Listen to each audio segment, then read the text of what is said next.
জামাতের সন্ত্রাসরা আমাদেরকে যৌথ হয়রানি করে।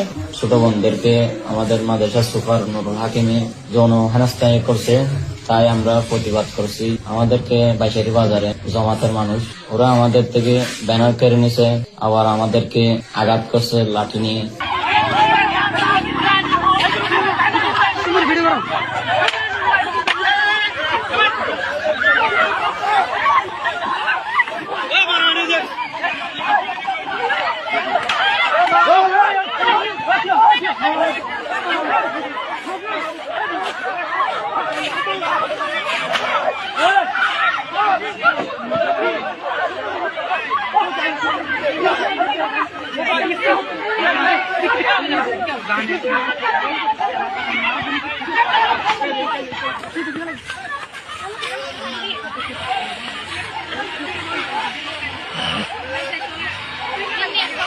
আমার নাম উম্মে সালমা, আমি 8ম শ্রেণীতে পড়ি।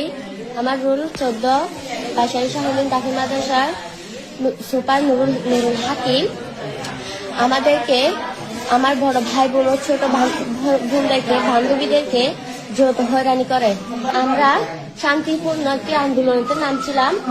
জামাতের সন্ত্রাসরা, আমি তার সঠিক বিচার চাই। নাম মোহাম্মদ ইমরান, আমি 10ম শ্রেণীতে পড়ি শাহমুদ্দিন দাখিল মাদ্রাসায়। আমার রোল হচ্ছে 57। আমরা আমাদের ছোট বোনদেরকে আমাদের মাদ্রাসা সুপার নুরুল হাকিমে যৌন হেনস্থায় করছে, তাই আমরা প্রতিবাদ করছি। প্রতিবাদ করে আমাদেরকে বাইশারি বাজারে ব্যানার কেড়ে নিছে জামাতের মানুষ, রফিক, আমানু, এহসান, হাবিব, ওরা আমাদের থেকে ব্যানার কেড়ে নিছে, আবার আমাদেরকে আঘাত করছে লাঠি নিয়ে, বাঁশ নিয়ে, অনেক কিছু করে। আমাদের আরো 10-20 জন বাইরাদারকে মারছে। আমরা এই ঘটনার সুষ্ঠু বিচার চাই প্রশাসন থেকে। মানে ব্যাপারটা হচ্ছে, যখন আমাদের কাছে অভিযোগ আসছে, আমরা 3 সদস্যের একটা তদন্ত কমিটি গঠন করে দিয়েছিলাম। তদন্ত কমিটি প্রথমবার